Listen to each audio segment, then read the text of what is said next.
Dak Prescott Yeah. is the Yeah. first quarterback to ever throw interception in 2 different days on the same in the same game. Yes. Cletus, I love your hat. It says Funky Monkey. Yeah. Yeah. Yes. All right. Switched everything to pink, as you guys can tell. Breast Cancer Awareness Month. I wore a little pink shirt. It's kind of pinkish, not really like our logo down there. Down there. The logo, as you can see, is pink. We got pink graphics here for the next episode or maybe 3 episodes, Yeah, but I also want to get some October. Halloween graphics in here, black and orange. But for right now, we're pink. All right. Because we're Ideas? gay. Because we like boobs. Big- Save them. We We need to save them. need to save them boobs. Yeah. Get checked. Stay ahead of it. Yeah. Yeah. We But- like them as much as you. safe. This episode is just ranking of boobs. Best boob. Okay, here we Boob go. ranking. Give me Scarlett Johansson. All right, what are we gonna do for intro music here? Ideas, fellas. Well, there were games in London. London. There were Famous London band, Beatles. The Beatles. Europe. Europe. Oh, Europe. I guess Europe. we could do. What's the Yeah. final countdown? Yeah. Yeah. Okay. Oh, go ahead. Do do do do. Do do do do do. Do do do do. Do do do do do do do. Do do do do. Do do do do do. Do do do do. Do do do do do do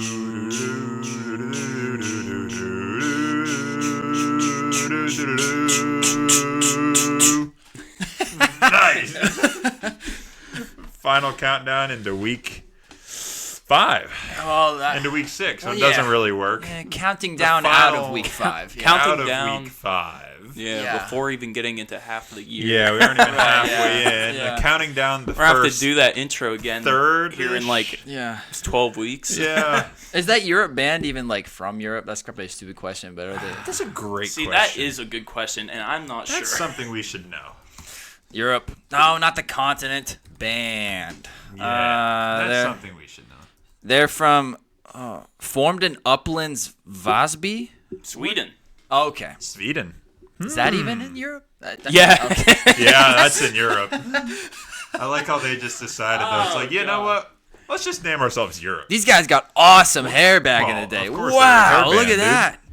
They all Perms got in the good bags. Yeah. They got great hair. Hairband era. That's Yep, phenomenal. that's the 80s. That is the 80s. Okay. Cool. But this is not the 80s. This is 2024. Is that in Europe? We're not in Europe. We're in Pennsylvania. United States of America, Pennsylvania to be exact. And today's Tuesday, October 8th, 2024. And here on episode 43, like I just said, we'll be breaking down week 5, some of the college games, some of the NFL games. We're going to be glazing some folks with that Chris Collinsworth glaze.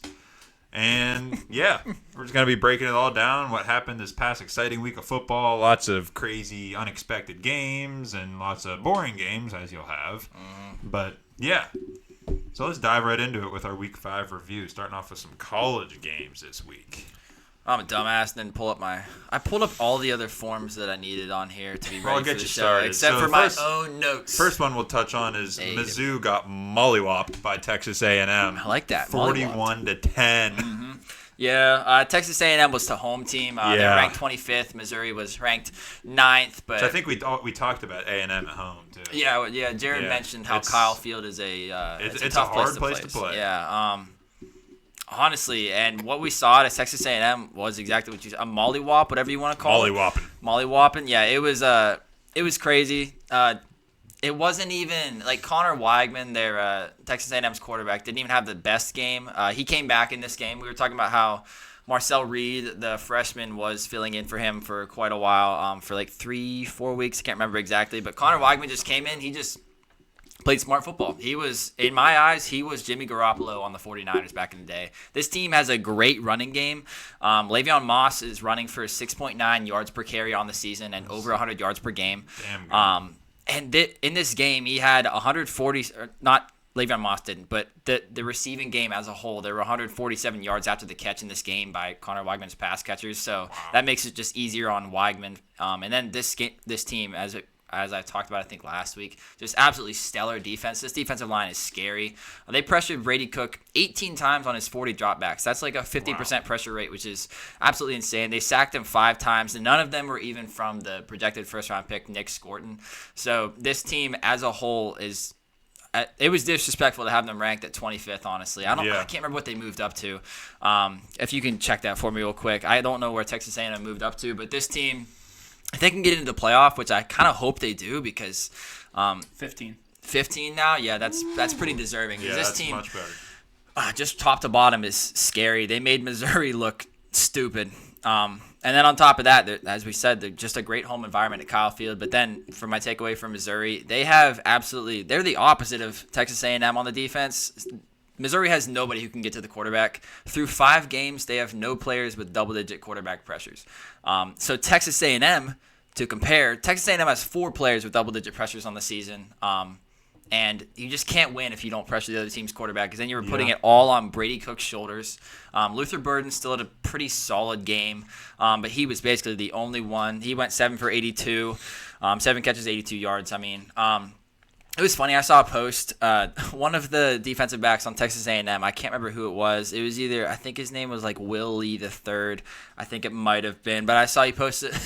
He sent a Texas A&M blanket to Theo Weiss Jr., one of the Missouri wide receivers. He wore it out for the game. Yeah, That's funny. yeah. He's like something like, get used to this blanket because you'll be wearing it all game or something like that. Yeah, he That's completely awesome. shut down Theo Weiss. Theo Weiss had one long 59-yard touchdown. Other than that, he had 1 catch for 13 yards. They absolutely covered him up. So they could only throw it to Luther Burden, and he even only got 82 yards in this one. So, yeah, Texas A&M is looking like a very complete team. So, yeah, moving up to 15, that's very deserving for them. Yeah, definitely. So we'll move on to the next game here, unless you guys have anything else to touch. Yeah. Mike Elko and them boys crushed them out there. Yeah, they're looking good. Yeah. This moves on to our next game was number 12, Ole Miss, went to South Carolina, and they beat the crap out of them. It was 27-3, Ole Miss. So my takeaway for Ole Miss, Jackson Dart, Mink loves the guy, and for good reason. Just watching him, he's a gunslinger. He is. This guy is the number 1 quarterback in the nation in passing grade according to PFF. He's not just dinking and dunking either. So, like, out of all of these quarterbacks with at least 100 dropbacks, so that's around 20 per game. So, like, you're trying to throw the ball like 20 times per game. That's a decent mark. Right. Jackson Dart is 6th in the nation. So that's out of like 134 schools or something like that. He's number 6, and he still has a 73% completion percentage.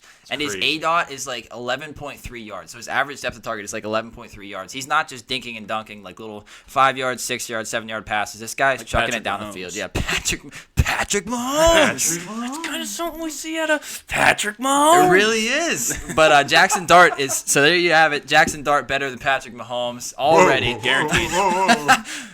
But Jackson Dart is looking really good, and he's only raising his draft stock as of right now.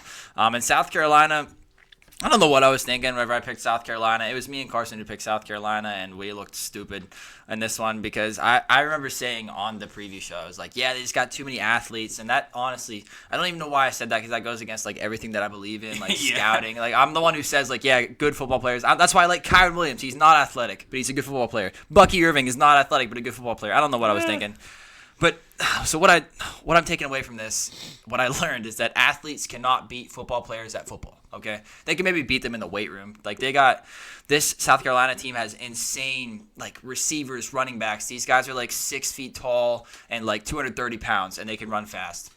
But they're not good at football. Out-athlete some of these guys. Yeah, you just Jackson Sometimes Dart's you too can, good. but yeah, not someone like Jackson Dart's Dart. too good. Trey Harris is Jackson Dart's number 1 wide receiver. He's going to be a top a first through third round pick, one of the somewhere in there. Rest of the season goes. But yeah, this Ole Miss team is looking good. In South Carolina, yeah, they're not going to make it in the playoff. And I learned my lesson.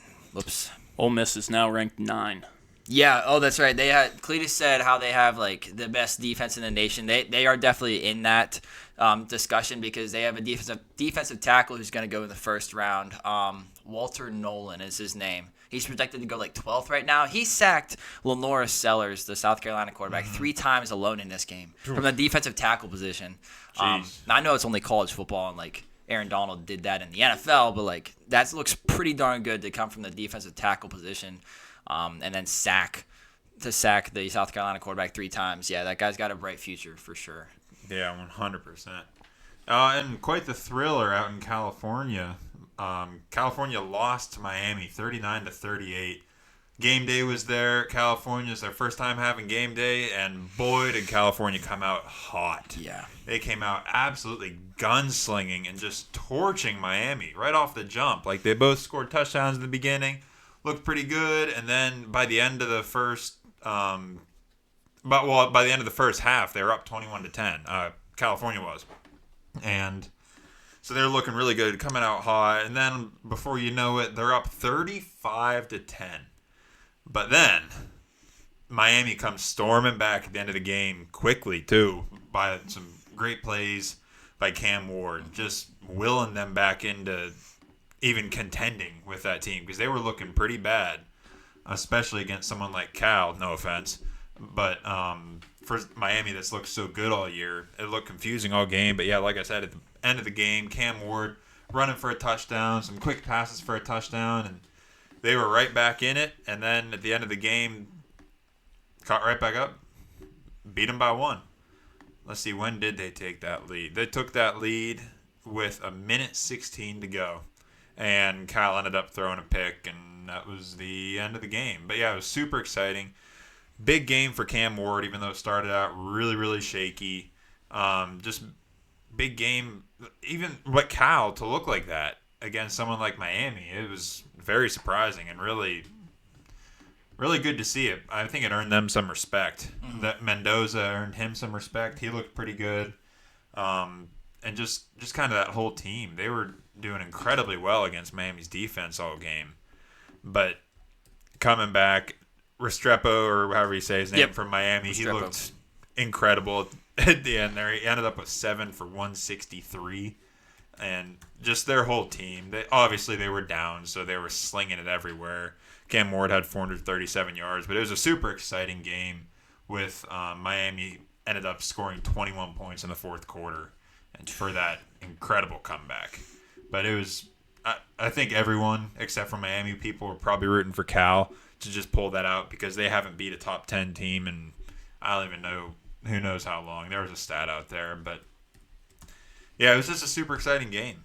A real exciting game. The Pat McAfee guy made the kick for $100,000. Yeah, that was awesome. Yep. Yeah. Yep. Dude, that changes your life. Yeah. Until you spend it all. Yeah, no, that's always super cool. It was really cool. Like, obviously people were questioning game day even going out there. Mm-hmm. Yeah. But then for Cal to back it up like that, even though they ended up losing, that's awesome for them. That's just great for their school in general, for their football team for years to come, and because obviously a lot of eyes were going to be on that game just because game day was there. Yeah. But, yeah, it was really good for them. Unfortunate they ended up losing, obviously. But, yeah, just a super good game. Kind of surprising Miami moved up to 6 from that scrape-by win. Yeah, I was kind of surprised by that, too. I mean, I guess they showed promise in one quarter. Yeah, pretty much. Still behind Bama, right? Is Bama 5? Who's at 5? Bama's 7. Georgia's 5. Oh. Let's talk about how Bama and Tennessee both lost. Yeah. We definitely need to hit on that. Diego Pavia was Vanderbilt's quarterback name, I think. That guy's. I think so. That guy's got that dog check. in him. It was funny listening to him. Diego Pavia. Yeah, it was funny listening to him after the game. Yeah. All the press conferences and stuff. But yeah, they. I don't know that college football is in shambles right now. The rankings are so fluid.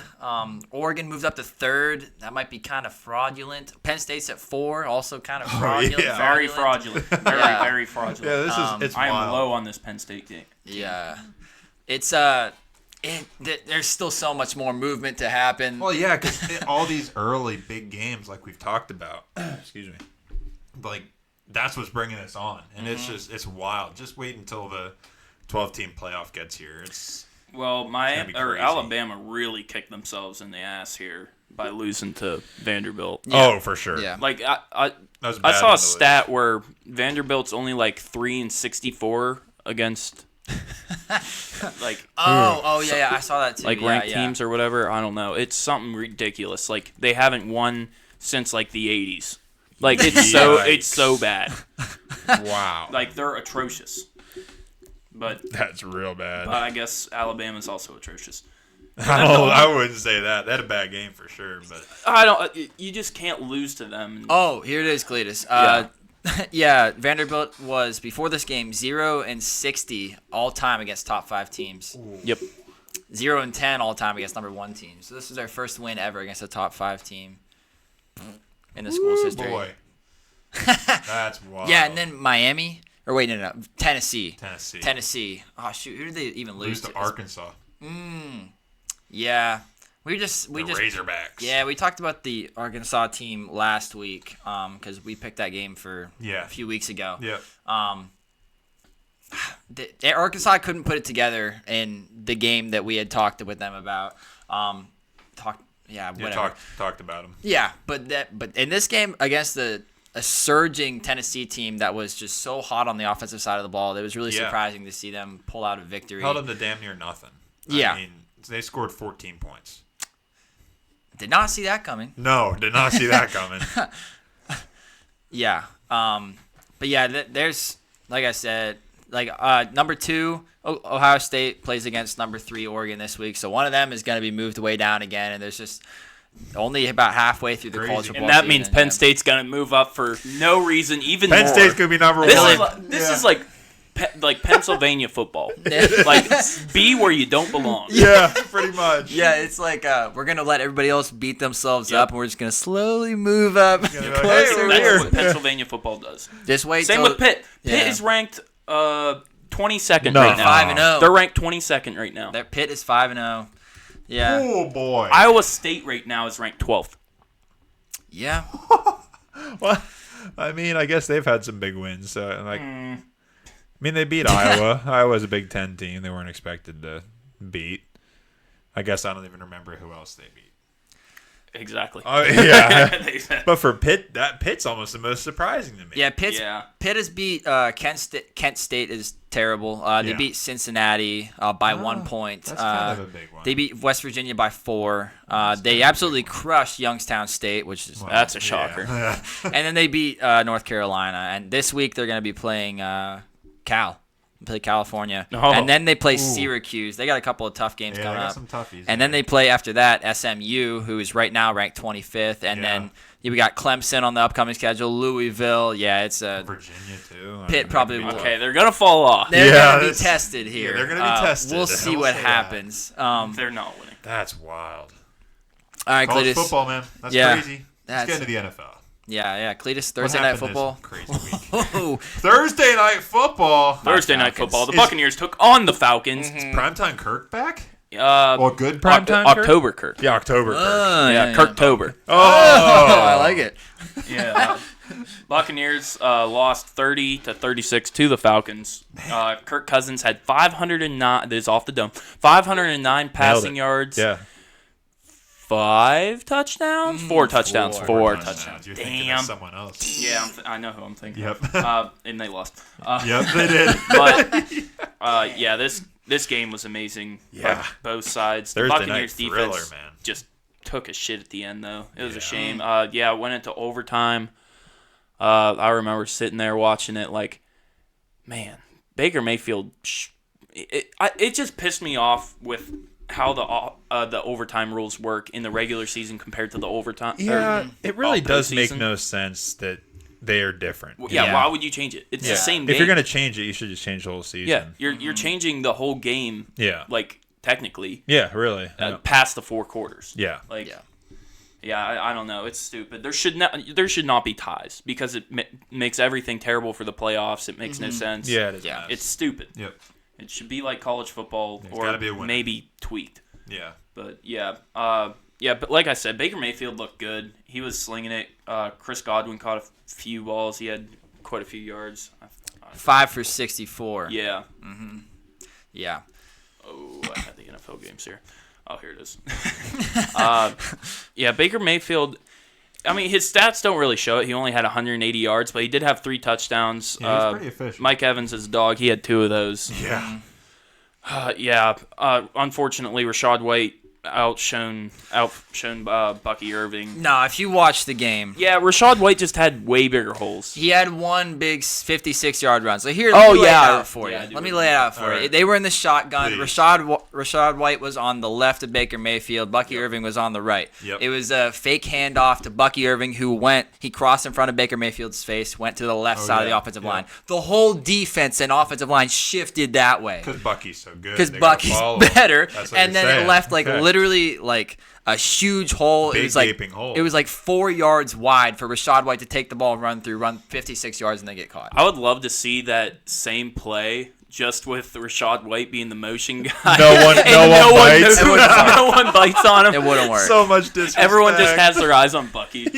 But yeah, so Rashad White went 10 for 72 on the ground with a 56-yard run. So you take that out, and he So went he went 9 for 26. 9 for 16. 9 for 6. Yeah, That is atrocious. so same old Rashad White. yeah. Oh, God. But, yeah, Oh, Kirk the Cousins did have an disrespect. I'm ugly sorry, pick in there. Rashad. Oh, how could I forget? Darnell Mooney, Yeah. hell of a game. Yeah, big 105 yards, 9 receptions, 2 touchdowns. Drake Drake London, London. 154 yards, 12 receptions, and a touchdown. He's a real dog, man. Yeah. I think he flies under the radar, but he is a real dog. Kyle Pitts finally coming back from a 0-point Yeah, fantasy from week. a goose egg, yeah. From 3 targets, no catches. He finally got 7 catches, 88 yards. Helps when Kirk throws it 58 times. Yeah, that does help. Wild. Yeah. Ray was starting to get in on the action. Yeah. He was catching some really clutch. Like, I remember there was a third down Ray. conversion that he caught for like 20 yards. Ray Ray's kind of a dog. Yeah. Well, no one thinks to come- cover him. When you come from the Steelers wide receiver tree, of course you're going to be They a were dog. talking about that while we were watching it. They were like, yeah, he was on a few teams before this, didn't really have much success there. Yeah. And he's maybe going to make a name of himself here. I was like, not a chance. I've seen what that guy does. Yeah, we know what he do. But yeah, it was a great win by the Falcons and just a great way to kick off this week. Yeah. Overall. It just sucks Honestly- for the Buccaneers because they could have won that game. Like Baker Mayfield only threw it 24 times. I want to go see what the time possession battle was because I felt like the Falcons. If you throw it 58 times, it wasn't even that different. The Falcons had the ball for 33 minutes and Buccaneers for 27, so it wasn't that different. No. But like watching this game, I feel like what you see is that whenever it comes down to like a tough moment, Darnell Mooney's the one he's looking to. Yeah, he Yeah. really He's is. looking to Darnell Mooney, not Drake London, not Kyle Pitts. It's Darnell Mooney for whatever the reason. I don't know. I haven't looked into it enough, but I don't know if they're just focusing a lot on Drake London as that It one. could be. Could have part to It do could with be. that, but I mean, Darnell Mooney. Is Mooney the slot guy? No, that's Ray That's Ray. Ray. Yeah. Who Mooney. was covering Mooney then? So you got Jamel Dean on one London. side, and then Zion McCollum. Yeah, he was cooking Zion McCollum all day. He's the one because they had Carlton Davis last year. He went to Yeah. the Lions. Now he's getting cooked on the Lions. No.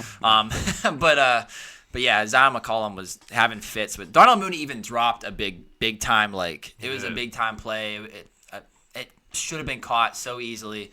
And then he redeemed himself and had himself quite the game. I mean, whenever the quarterback throws for 500 yards, first 500-yard game of the season. Yeah. I mean, Pretty good things awesome. happen. Yeah. But Happy for Kirk. Falcons are looking up, baby. 2-0. This week they are. Well, 2-0 in the division so Yeah, far. that helps. Looking pretty Yep. good, my Atlanta Falcons. Yeah, Kirk Chain's looking good this game. Go Chains. All right, we'll move on to the London game. London town. I was at work during this, and we didn't have anything to do on Sunday morning, so I was like, can I put the London game on? They're like, yeah, sure, why not? So I got to watch like the whole thing. There you I go. was hungover, so I couldn't watch any of it. You'll have that. It was but honestly, it was a decent game. We got to talk about what happened today on Tuesday. Yeah, have to. So Robert Saleh was fired today, Jets head coach. Then he was escorted out of the Jets facility by security. Is And this there all- was, Didn't even get to say goodbye to the Can players. I feel like for this, it was reported, so we probably don't have to, but I feel like this is, like, we should all say allegedly, because a lot of this shit Oh. comes back saying, Yeah. like, being not true. I mean, like the escorted out of Jets Well, facility. yeah. I mean, I think Schefter. This sounds fake. I know it was reported. Let's Yeah. just run with it. Yeah, there were no meetings. Let's to get tell- sued. Screw Yeah, it. Yeah. let's just get There were blamed, no yeah. meetings to tell the players that he was fired, and then That's wild. I saw more rumors come out. Now these ones I know These are are rumors. rumors, Yeah, these rumors, ones are rumors. rumors. But like, it was rumored that actually like as like yesterday and today, like before Saleh was let let go, he was thinking about firing Nathaniel Hackett. Yeah. That would have been the smart thing to do. That's the smart thing that guy to do. freaking sucks. Yeah, let me just because yeah, I was looking. they both kind of suck. Go on. Yeah, because I was looking at so Robert Saleh, he was brought in from the 49ers. He was the defensive coordinator. Yep. He was back What when year was that? 19? Yeah, he's been with this Jets team. This is his 20? fourth year. Yeah, okay, So so yeah, 2020. 24, 23, Yeah, so he was 21, hired yeah. before the 2021 season. Yeah. So he came in. The defense wasn't great the first year that he Right, was there. It definitely takes not. a little while to kind of get everything going. Then these last 2.5 years, this Jets defense has been they've been let me go pull up the stats because it's been crazy what he's been able to do with this team. For sure, but that'd be great if he was the defensive If he's coordinator. defensive coordinator, Go right, I ahead. hear you. Yeah, go ahead. I hear you, but I do want to know what they're. yeah, they did so- make quite the turn. I mean, they got a unit there. So Saleh's first year, they in points they were 32nd points allowed, Yeah. and yards allowed they were 32nd. Then 2022, 2023, 2024 are as follows. They were 4th in points allowed, 4th in yards allowed, 12th in points allowed, 3rd in yards allowed, 5th in points allowed, 2nd in yards allowed. That is So crazy. Saleh was obviously brought in as a defensive head coach. He Yep. probably doesn't know anything about the offensive side of the ball. I know that he's a head coach, so he's probably have some kind of like knowledge of that at least a little bit. We don't know. But he came in here and like in my eyes, like, yeah, this Jets team has struggled. They've had to deal with Zach Wilson for multiple years. What better option did you have? Especially whenever Rodgers gets hurt last year. What are you gonna do? So yeah, Saleh, I guess like making excuses for him, I am. But he came in and he made this Jets defense arguably over the past 2.5 years. This Jets defense has been the best in the league. And yeah, that is more of a job of a defensive coordinator, but Saleh is the guy who did that. Yeah, the offense has still been terrible. But is that his fault? Sure, you can put some of that on his shoulders, but like Aaron Rodgers is supposed to be brought in as a savior to do that. Aaron Rodgers brought in his guy Nat Hackett. He's like, yeah, my buddy, let's go win some games, and it just hasn't worked. I hope you don't actually believe that. Somehow it falls on Saleh's shoulders. I don't know. I think it's kind of bullcrap. I hope you don't. GM actually. Rodgers. GM Rodgers. Anyone that believes that is damn stupid, and I don't care who you are. I just think that I get it, and like, I think Saleh is a genius on the defensive side. Yeah. But I've watched that dude put his foot in his mouth Yeah. way too many times over the past years. Like, he'd be up there at the podium and might as well put his foot directly in his mouth before even getting off the podium. So, like, I agree. He's a good coach, and obviously that's proven that he turned the team around. But, like, yeah, you can say Zach Wilson sucks, but they brought him in as the number 1 pick. yeah. And they tried to Not stick number with 2. him. Well, whatever. Still, yeah. Yeah, top pick, Right, top right, yeah. prospect, and you stick with him and try to keep going with Yeah. him when you obviously realize he's garbage. Like, that's my argument. Like, Yeah. you're the head coach, Yeah. and like you have this great quarterback prospect. So, I don't know. It's whatever. It is surprising he got fired, in my opinion, but I'm not blaming Rodgers for it. Those people that do kind of tick me off a little bit just because no one's got that pull. I don't care what everyone says. It's just because people, I don't know. Just because people hate him because of all his shit. But Bill Belichick's going back to the Jets. I guess. I mean, yeah. That was Aaron back Rodgers before. will bring That was him in too. back before Belichick was good. Yeah. And that was that soon after Belichick's Browns years? I forget know. if I he think was it there was- before. I think he was before the Browns. No, it was after. Okay, it was after then. He was DC. He was DC DC. on the Browns. Yeah, and then for head coach Cleveland. of. Oh, yeah. I think he was head coach of the Jets for like okay. 2 years. very and then he short- Went to, and then yeah. he went to New England. Something like that. Well, anyways, Robert Saleh, some guys just aren't fit to be head coaches. Like Arthur Smith, obviously, is an ass head coach. Not that he's And he's great. not as looking good as an offensive coordinator. We'll get to that game. Yeah, it's but debatable for sure. but I feel like if some team goes out and signs Robert Saleh as a defensive coordinator, they're yeah, going to he's turn great. into an automatic top 10 defense in the league. Steelers should do it. I mean, they're already good on the defense. Like somebody like the Jaguars, like I feel like that they could actually turn that team I around. feel like the Steelers haven't reached their potential on defense. I disagree, but I don't know. I think they're kind of exceeding their potential with the aging guys they got on that team. Cam Hayward in like Hayward's 30, playing out of age his 34, mind. 35 season is playing out of his mind. He's Yeah. still young. Still young, man. hey, just sign a new deal. Anyways, we'll get to this game. The Vikings went to London and beat the Jets 23-17. Let's talk about the Jets first, since we've been talking about them. My takeaway is that all the pieces are here, okay? But there is absolutely zero consistency. It's very clunky right now. It's not always gelling, and maybe that does fall on the back of Saleh. Sure, that's fair. It's everyone. Not one person can be blamed. For sure. But Aaron Rodgers makes some elite throws. ... Sometimes. Garrett Wilson had his first 100-yard game of the season, but at the same time, the wide receivers don't always look to be on the same page as Rodgers. Rodgers is a very good offensive mind. He knows where he wants his receivers to be. I feel like it just takes time to build that for sure. rapport. I mean, he's talked about it, but they kind of do a somewhat complex scheme. Yeah. Obviously, he's just that old school guy. Mm-hmm. It's not really the exact same. It's similar, but it's not obviously the exact same as everything that this 23-year-old Garrett Wilson kind of knows. And those younger guys. And you have to become one of his guys. Getting there. Yeah, they're I slowly think they are. I really think you have to be buddies with them. I think everyone that's there probably is, in all honesty. And I don't think it's fake whenever they talk to the players and talk about how they all love him. How they all love Aaron Rodgers. I mean, if he's you're like a dad. Yeah, if you're a good leader, you're a good leader, and you'll get respect. Who cares about everything else, no matter what you feel about? Yeah, it's it's all kind of gelling slowly. The running game, they couldn't run in this game, but there are games where both Breece Hall and Braylon Allen look like top 20 running backs in the NFL. Yeah, I think it's because I started Braylon Allen. Yeah, so he sucked. Dang, it's my fault. My bad. And on the defensive side of the ball, the linebacker and defensive back groups are some of the best in the league, but their best and basically only pass rusher right now is Will McDonald IV. Yeah. He was a first rounder from last year, and they lost everybody. They lost Jermaine Johnson earlier in the year. He was a first round pick from a few years ago on the edge. They've been losing people along this edge, the pass rush all year long, and they just haven't been able to get pressure. So this team is very inconsistent right now. There are some games where they put it all together and look great, but then there are other games just like this one where they really couldn't get it moving until late in the game, and then Aaron Rodgers threw a pick to end the game. But all in all, Jets just need to kind of figure it out, which is it takes time. That just takes time to gel. And now with losing your head coach, we don't know what's going to happen. On to the Vikings though. The Vikings need Aaron Jones. Let me just say that, because he is the correct running back for this McVay-style offense, as we've talked about so many times. But Sam Darnold, as soon as Aaron Jones went out, he left the game. He got hurt. Yep. Ty Chandler had to come in and be the starter. He went 14 for 30 in this game. Yeah. 14 for 30 on the ground. So it wasn't good. Wasn't good from Ty Chandler. Right. So. And then whenever you don't have the run game, Sam Darnold has to do more. And then Sam Darnold in this game started to look like Jets. Sam Darnold once Aaron Jones left the game, a little bit against the Jets, no less. But Sam Darnold he was missing throws. Sam Darnold was missing throws. He went 14 for 31 in this game, 179 yards and 1 touchdown. He got sacked 4 times.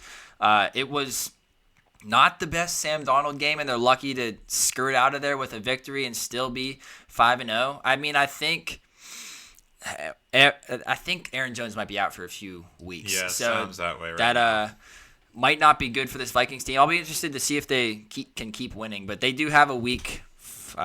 Week 6 now? Week 6 bye, so give them some time to get healthy, but it'd be interesting to see if they're going to have to put more on. Tough sledding. Yeah, they might have to put more on Darnold's shoulders, which might not be a good thing.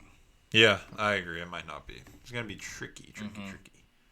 But they've probably dealt with worse. And KOC's a good coach. So bye week is going to help a lot. For sure. For them going into next week.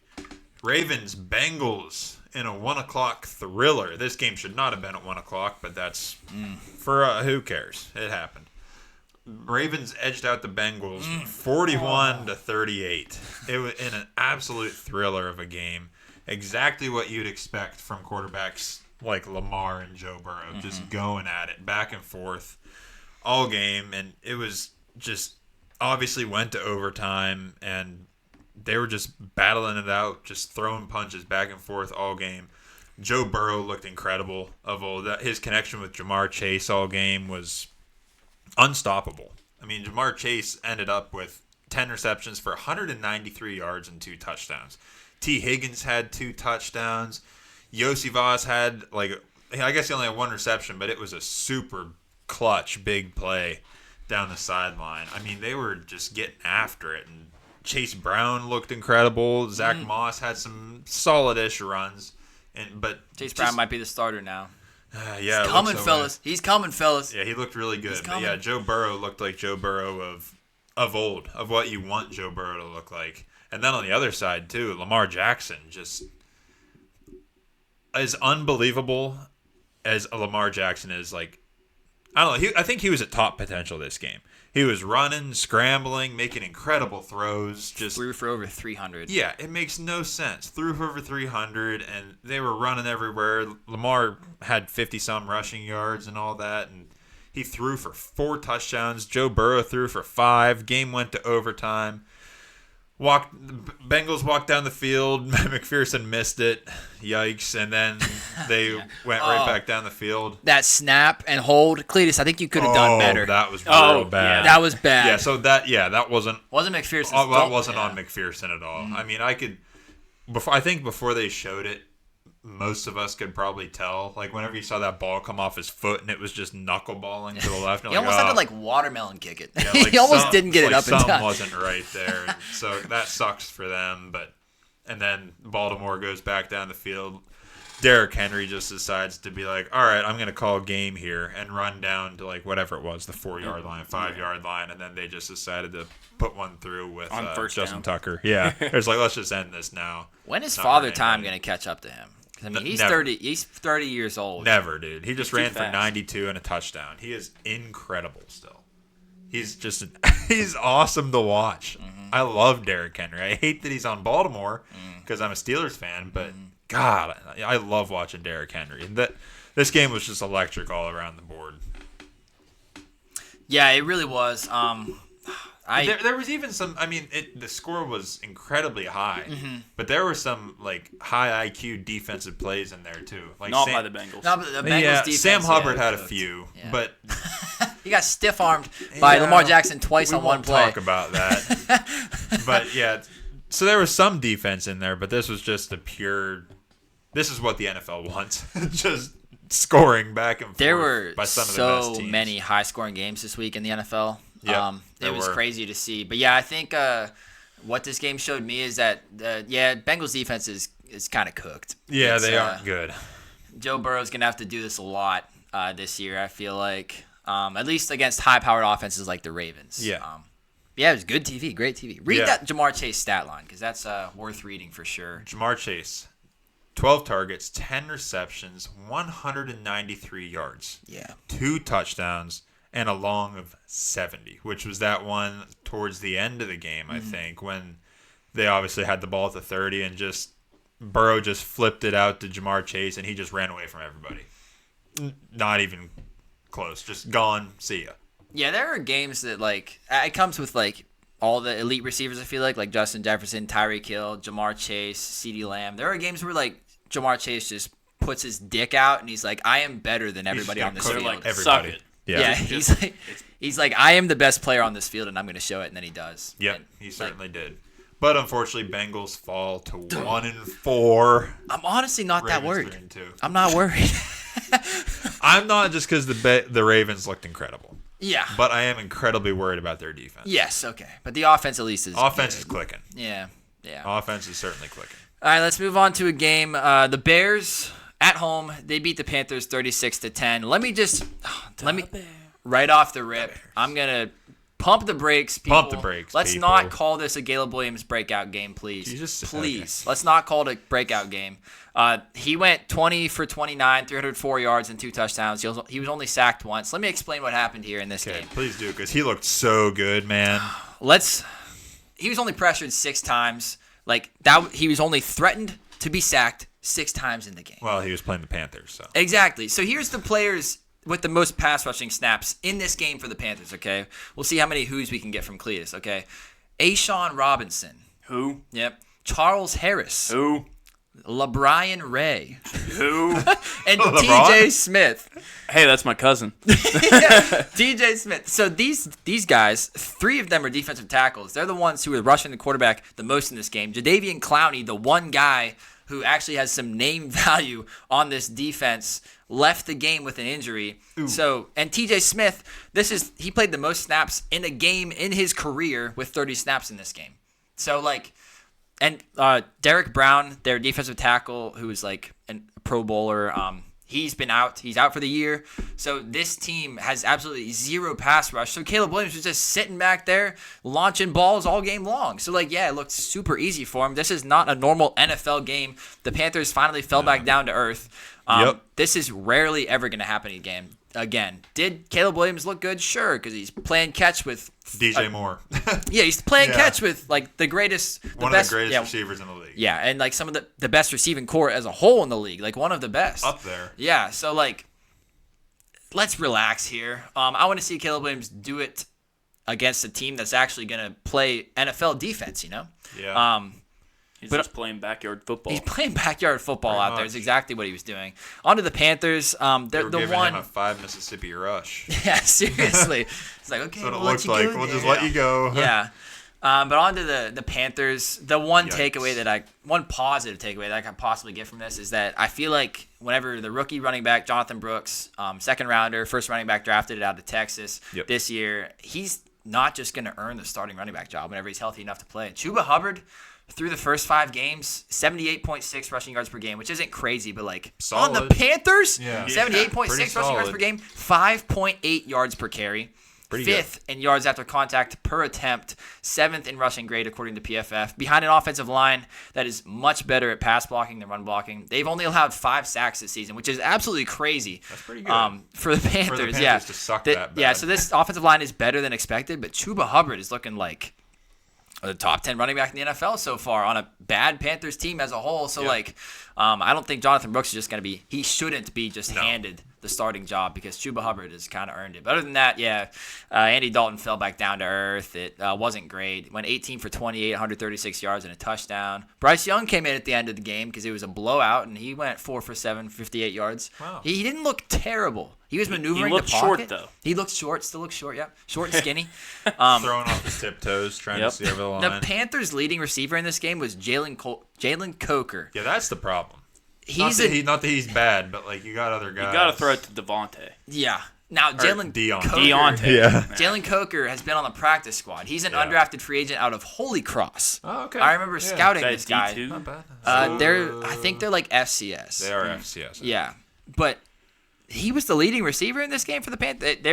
I don't know what's going to happen next. They got their ass beat. Pretty bad. Pretty And bad. this is kind of what we expected from the Panthers team, basically since a couple weeks ago. Yep. But moving on to a much better game, it was the Texans against the Bills. The Texans were at home. They beat the Bills 23-20. For the Bills, all the concerns that we had about the Bills coming into the season showed up in this Rearing game. its ugly head. Yeah, they basically, who are the reliable receivers that can get open on this team? Because Khalil my gosh, I cannot talk today. Khalil Shakir missed this game, and Josh Allen ended up going 9 for 31 through the air. Yeah, pretty 9 for 30 through the air for Josh Allen, which is like, obviously that needs to fall on his shoulders too because he played a terrible game. Yeah, he didn't play. He only had 30 yards. He had no. 30 attempts. 9 9 out for 30. of 9 out of 30. That's a Caleb Williams stat line. Yeah, I know. So it wasn't good, but like, who's he supposed to throw to? Nobody was getting open. Keon Coleman. Keon Coleman's not known to be a Dawson Knox. separator. Basically, Keon Coleman and Dalton Kincaid. Yeah, Kincaid had a few catches there. Curtis Samuel's not really a guy who's known to get open. He's just like a Certainly yak not. guy. Matt Collins was operating as their wide receiver 1 in this game. He had 6 targets, along with Dalton Kincaid. If Matt Collins is your wide receiver 1, that's a problem.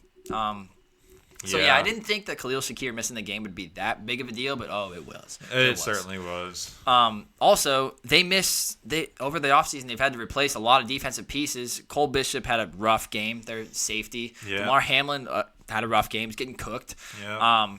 And all in all, like after all these negatives, they still only lost to this good Texans team by 3.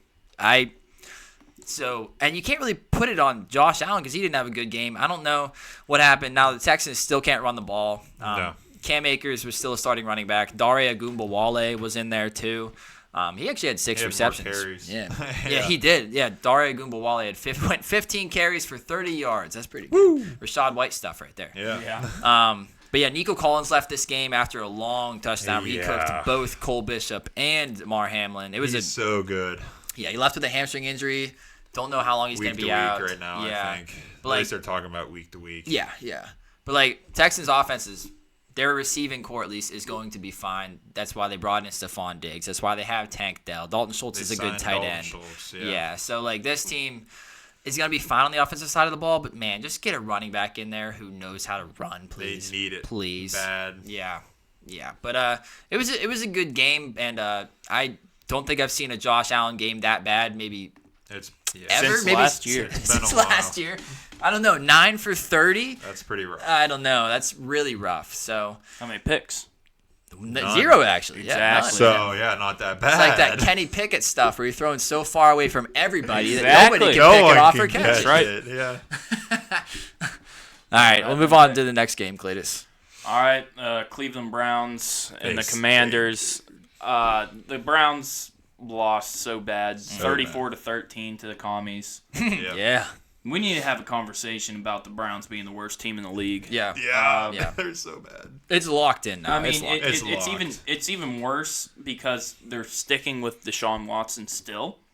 That's what happens when you pay him that Kevin much. Stefanski, he wanted to. Why is he not fired? He should be fired. Well, he just won Coach of the Year 2 times. Right, Ridiculous. Yeah, he tried to go for it on a 4th down, and Yeah. Deshaun Watson just walked off the field. Yep. He's our starter though, so Yeah. yeah. I don't understand this Browns team. Their defense supposed to be good, dog Not shit. good. Their offense, Deshaun Watson, he was 15 for 28. That's a Josh Allen stat line. Yeah. He had a touchdown, no interceptions, but that's just because it's a Josh Allen thing. It's just throw it so far away from people that they can't get. No one can catch it. Pretty much. Jameis Winston had a pass. I mean, Deshaun Watson got sacked 7 times too, so that Yeah. goes more He's to just just holding the ball too long. holding the ball. And, yeah. Yeah, it's he not doesn't. good. He's not doing what he does. Like he runs the ball and he doesn't run it anymore because he just does not care. Yeah, He honestly. doesn't care. That's what it looks like. He just got cooked by a rookie quarterback. Yeah, Needless to say, it's probably Well, the best rookie quarterback out there, he's but in still, MVP I mean, conversations, yeah. But Yeah. yeah. Okay, on the Comey Yeah. side, Jaden Daniels 14 for 25 for 238, touchdown and an interception. They were just. I mean, he didn't have to pass very much because they were just killing him. Yeah, look entire what he time. did on the ground, on too. the ground, he had 11 carries for 82 yards. Yeah. This man's a running back. He's a dog. But he can pass the ball super well, too. Yep. And, this guy is going to light up the league. There's no doubt about it. He's a better Lamar Jackson. There's no doubt. He's just as good of a rusher and way more accurate starting out. The He sky's the looks limit. good. He looks real Austin good. Eckler also 6 for 67. Jeremy McNichols, another the Who from last week, still killing it. He had 6.3 yards per attempt on 7 carries. I mean, Brian Robinson Jr. only 7 for 18, but 2 touchdowns. Yeah, thrown 2 in there. touchdowns for no reason. I mean, he's just there. He's a big body. Yes, he's a dog. Yeah, I mean, it's the Browns defense. You can do what you want at any time. Hooked. Terry McLaurin only had 4 catches for 112 yards. I mean, yeah. Anyone who watched this game, they were like, well, yeah, that's the Browns. oh, that punt. Yep, that was the Browns punting. Yep. Yeah, it was just a shit show. It was just a blowout. I mean, your average blowout game.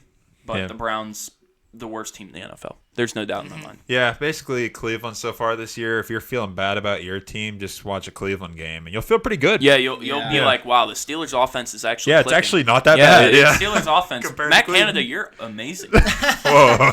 Pump the brakes. The Browns are going to get a first overall pick, though. Yeah. Or did they trade it?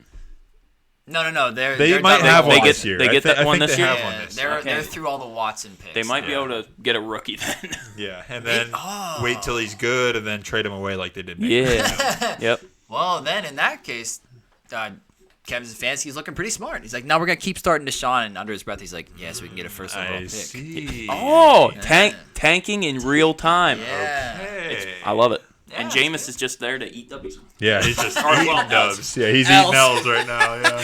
Yeah. Yeah, shit game. Yeah. All right, moving on to the Colts-Jags. Good game. They were just slinging this thing. Joe Flacco, he's an animal. But He's that guy. the Jags at home the Colts haven't beaten the Jags at home since like 2014. Oh, wow. It's been 10 years. The final score, 34-37 Jags. Dude, I mean, Joe Flacco, he should be the starter. He threw it 44 times. He should be the starter. Anthony Richardson is dog shit. I mean, I can't even disagree right. with you. I'm a Joe Flacco supporter as well. Yeah. Well, yeah, you're having like crazy conflictions right now because I am. you love both these. Love Flacco, quarterbacks. love Anthony Richardson. Man, it's tough. But yeah, Joe Flacco, 33 for 44 with 359 yards, 3 touchdowns, 0 interceptions. This man has If you aged. looked at just that stat line, you'd be like, oh yeah, they easily won that game. Nope, their defense is terrible. If you go to the Jags side, Trevor Lawrence, who's been terrible all year, threw 28 for 34 for 371 yards. Pretty good. He's been awful all year, but Yeah. He looked much better yeah, this game. this just shows how terrible the Colts defense is. He was not sacked once. Right. Oh my. Yep. Well, he had an interception. That's about the Yeah. only bad part. Tanks Bigsby on the ground. ETN was just like, yeah, I'm going to head out. But Tanks Bigsby, 13 carries for 101 yards and 2 touchdowns. I'm going to say it now. He should be the starter. Yeah. No, please no. He I have should. Travis Etienne in 2 different leagues. Did I'm you a watch big ETN guy, but Bigsby looks Did so you much watch Yeah, the Bigsby's way better, Bigsby yeah. runs? Yeah. Oh my, he's just running shoulder down, shaking off tacklers. He's amazing. Yeah. He was a my guy for me 2 years ago, and then he looked terrible last year. I'm like, shit, I'm looking like a dumbass for this, and now he's looking awesome. So go Tank. He looks good. But Brian Thomas Jr. 's Brian looking Thomas Jr., good. 5 receptions, 122 yards and a touchdown. He's kind of flying under the radar this year just because the Jags stink. But Yeah. like he's been having a Yeah, really he solid has. year. Christian Kirk, he's still killing it. He's still the best receiver in the NFL. But yeah, I mean, this game, it was crazy. It came down to the very end. The last quarter alone had 41 points scored in it. Wild. Yeah. Crazy. Oh my, I didn't see that. Yeah. Holy shit. Yeah. Yeah, 24 by the Colts and 17 by the Jags. Oh my. That's a Slanging. Steelers game in one quarter. Yeah, exactly. This Slinging it. both these defenses are terrible. Trevor Lawrence, I said Caleb Williams was pressured 6 times. Trevor Lawrence was pressured once in this game. One time they even got like close to sniffing him. Yeah, you want to talk about Colts backyard football. defense. That's insane. Yeah, Trevor Lawrence, that's been terrible all year. If you just let him stand there and just look at all of his receivers for Can do that. 6 seconds each snap, then yeah, he's gonna do. Turns well. out he's pretty good. Yeah, it turns out he's. You have no pressure on you. Yeah, I mean, this was actually a really good game if you watched it, especially at the very end. Yeah. But yeah, Jags finally got their first win. I predicted it. I was like, they're too good offensively to not have a win yet. So they were Yep. due for it. It's a good call. And Joe Flacco should be a starter in my opinion. yeah, honestly, probably should. I mean, I gotta at least mention, kind of back up the Colts a little bit, because yeah, Joe Flacco is doing everything he can to carry this team. DeForest Buckner is out. Okay, big Yep. defensive tackle. That's Samson huge. Ebukam is another guy who's out. He's a starting edge rusher. The other starting edge rusher is Kwity Paye. He was also yeah. out. Juju Brent's their number 1 corner out. Oh wait, Kenny Moore was also out. So that's another corner that they had out. Will Fries, one of their guards on this amazing offensive line that they have, he left the game. So like this Colts team honestly might be impressing me more than the Jaguars, but yeah, Jaguars didn't impress me at all. I'm just saying, like, they didn't have a defense.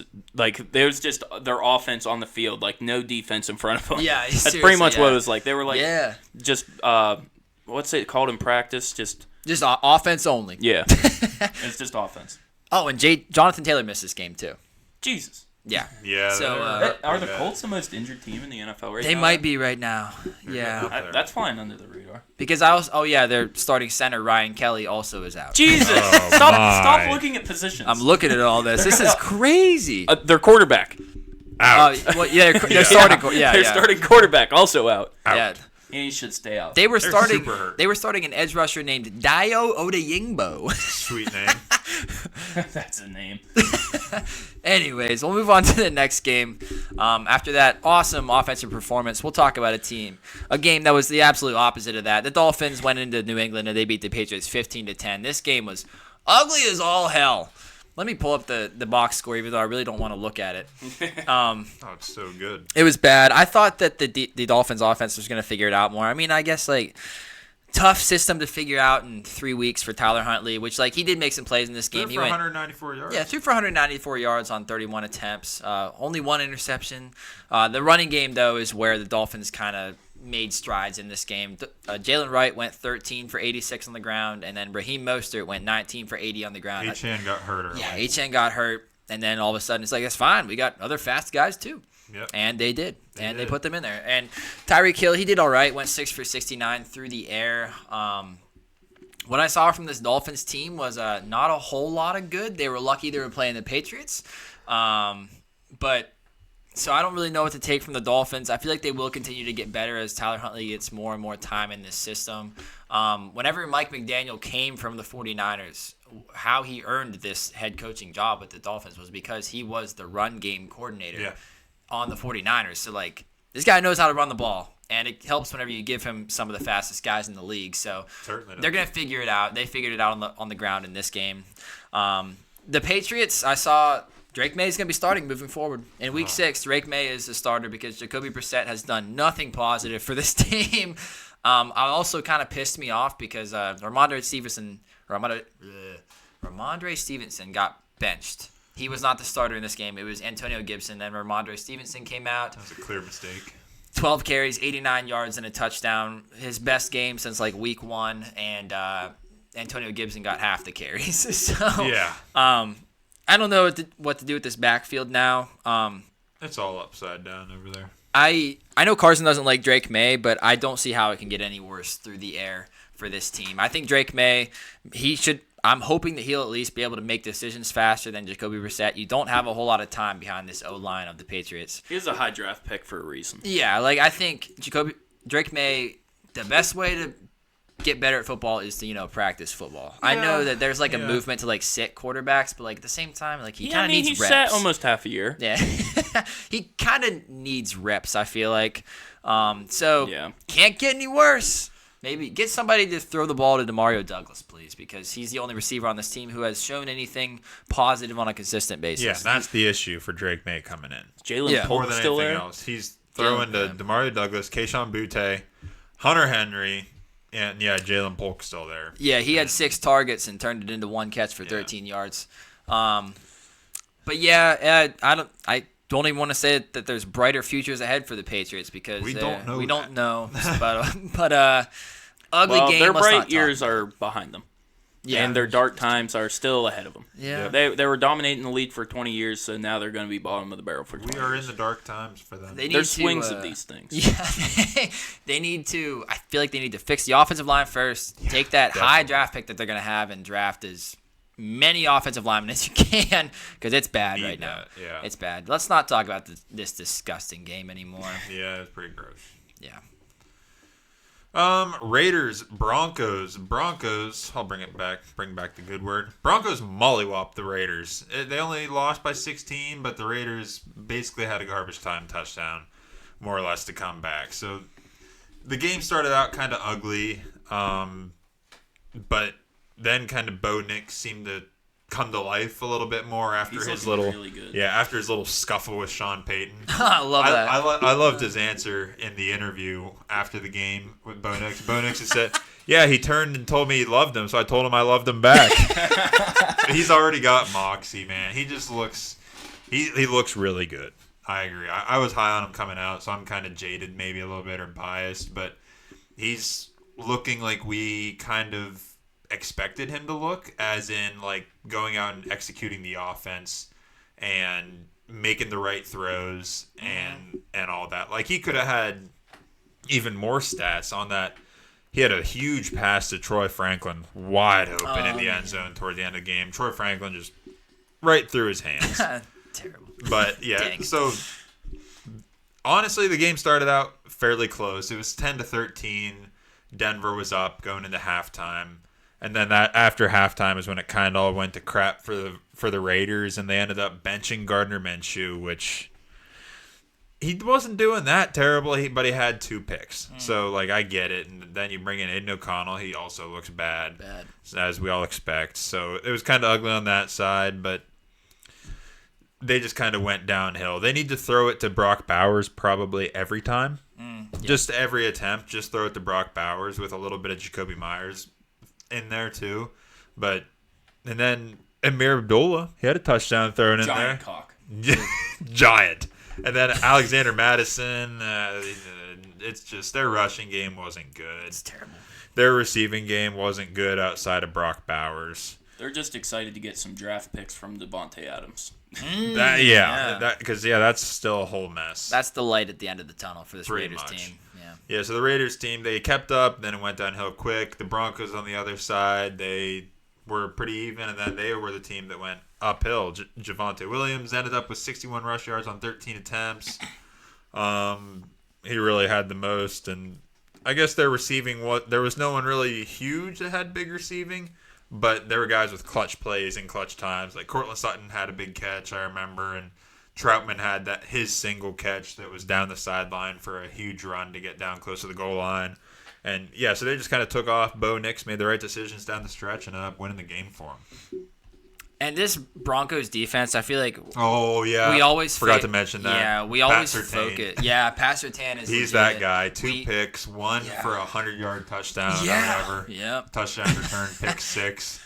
Yeah. That probably put the nail in the coffin for Gardner Minshew. Yeah. I forgot about that. Because that was in the end zone. He just overthrew Brock Bowers. That's a 14-point difference. You either get a touchdown to Brock Bowers or it's a pick 6. Yeah. That was tough. But yeah, Pat Surtain's that guy. And yeah, like you said, the whole rest of that Broncos defense. Zach Allen is having a crazy year in the middle of the defense. Just guys like rookie Jonah Ellis, these fast pass rushers that they have, Jonathan Cooper, Nick Benito, Pat Surtain, Riley Moss, the white corner is they keep targeting him because it don't really white corner. Well, you don't want to throw to Pat Surtain if at all possible. Sure, yeah. But Riley Moss is holding up, white corner. He's making a name for little white young boys all over the United States. They definitely don't want to be corners. Why would you want to be a corner? Honestly, I would want to be a corner. Hell no. Yeah, that would be doing so much running. No shot. What I would. All right. Well, let's divert a little second because I'm interested in this. Like, if you had to choose any position that you wanted to play football, okay. Yeah. What would be the position that you wanted to play? Edge rusher. Edge rusher. Tight end. Okay. Explain, Cletus. I know that you've played edge rusher in high school. It's so much fun. Okay. I also had to play linebacker, and I hated it. What's the reason? You had to cover more in linebacker position? And Well, know you more have to fill about the holes and stuff, but on the edge, all you have to do is contain or rush. Yeah, And it's that makes sense. Way easier. Yep. And you just get to have fun dogging on these tackles. Yeah, that would be fun. That's a good point. It was fun. I wouldn't mind being an edge Cody, rusher. tight end, why? That's a complicated position. It is a complicated position, but I think it'd be fun because it's complicated. You get to either run over people blocking, or you get to just be bigger than little safeties and catch passes. I don't know. It'd just be fun. It's probably partially because I've thought about it for years, just because I'm too big to do other stuff. But I don't know. I think it'd be fun to go out there and try to play like George Kittle. Just have so much fun just bullying people. He's always having on the fun. inside. He Offensive line is also fun. Really? Yeah, you're just down there with the boys. You're always chirping each other. Right. No one else hears it. Yeah, that's true. That's true, yeah. Yeah, no chance I'd want to be. And also for tight end, I don't have to run as much as a receiver. That's true. I don't have to know as much as a quarterback. That's true. And I feel like tight ends just feel like men among boys out there Pretty sometimes. much. Yeah. Well, Hey, go out and block this dude. Hey, go out I and would catch want the to pass. be a slot corner. That's like my dream position to play because I get to. Oh man, I would love to just lay out a wide receiver on a jet sweep or something. Like a lot of times, slot corners they're in there to make some. I'd love to make contact with some of those guys. I know that I'm a small built guy, but like if I was playing football my whole life, I would have like bulked up at least a little bit. A little bit. But I would love to just. You'd be bigger than a lot of these receivers coming out that are Dude, 165 pounds. I'm like 5'9". That's like slot corner height, a little bit short, especially for the NFL. But like wide receivers are always chirping, and I would love to shut some of them up. Oh, that's all. Just lay them out across the That's middle. all that receivers and corners are. Is just chirping. I know. Gotta have supreme confidence. You I would would love have been to be able in to do that. that in high school. I was 170 pounds on the offensive line. Yeah. True. That's true. Yeah. So you would have been able to do it in high school. I would have loved a slot corner. I would love to just hit somebody. and then would still be- cover. it would Shut be fun, down some yeah. wide receivers. Until you get your first stinger, and then you'll be like, oh, this sucks. Get All right, what? blindsided. Anything else on the Raiders Broncos game? No, Bo Nix is looking good. Raiders are looking trash. Yeah. Bo Nix reminds me of like a surgeon. Sean like Payton a needs doctor. a little glazing for for his defensive work. Oh, Yeah, for sure. yeah. He just does so well on it. And just setting it up for Bo Nix to Yeah. make it like easy for him. Like you're Yeah, gonna he's making it look like. I think Sean Payton's helping as much as just Bo Nix's talent is. You know, for making this and offense it just work. goes to show how well Bo Nix like listens. Yeah, Like he can be taught. yeah, And that's for sure. a He big can be thing. coached. That's a big thing for rookie quarterbacks. Yeah, I liked seeing Bo Nix like chirp at Sean Payton like that Yeah. in the game too. Like that shows that kind of He cares. fire in Bo Nix. He wants to win. They It's like both that care. Patrick Mahomes, Andy Reid, that Tom Brady, Oh, yeah. Bill Belichick Yep. kind of relationship. Yeah, it's always. Some people probably don't like it, but football people Will love it. Yeah, they love it for sure. All right, now The for Cardinals! My Cardinals! favorite game of the week. The Arizona Cardinals beat the 49ers 24-23 Oh, San Fran. In In San Fran. San Francisco. The one game Brandon Ayuk decided to show up, the rest of the team didn't. To start, Arizona Cardinals for the first 5 weeks have had a touchdown on their first drive. I believe they're Whoa. the only team in the NFL to do that. Oh, okay. that's So- pretty good. And it started with a Kyler Murray 49-yard rushing touchdown. And he was celebrating 40 yards before he had the touchdown. I remember that. Yeah, he It was ran awesome away. to see him, who was like 5'10" at most, At just most. way faster than the DBs. Like, how is this guy faster than them? It's just hilarious how he runs. Yeah, it's probably because he's it- short. no, it's like a baseball run. It is a baseball Yeah. run. You're right. Yeah, That- which that's makes a how lot of baseball sense. players run, Yeah, yeah. it is a baseball run. He's so fast. Yeah. But, yeah, Kyler Murray, he didn't have to do... I mean, he did have to do quite a bit. He had like I said, a rushing touchdown. He rushed for 83 yards, which Pretty is pretty good. damn good. He also threw for 195, a touchdown, and a pick. But... Dude, yeah, he like played really well in my opinion. This is what I want to see out of a Kyler Murray type game. Like Yep. he uses his legs because he has that quickness, but he's also like good at deep ball. Like that's why I love Marvin Harrison on this team because he's a deep ball threat and Kyler Murray's a deep ball passer. Yeah, He's got a for cannon, Sure. yeah. Yep. So it just works perfectly like together.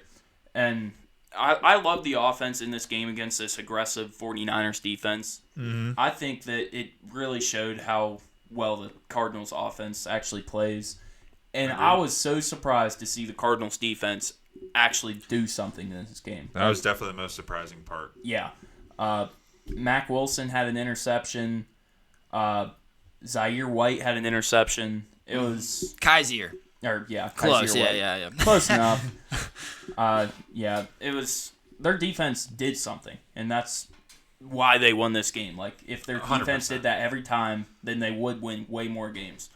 On to the San Fran side, Brock Purdy 2 interceptions, kind of ugly. Yeah.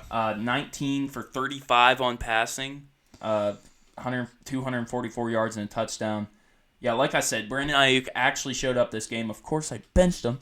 8 receptions, 147 yards.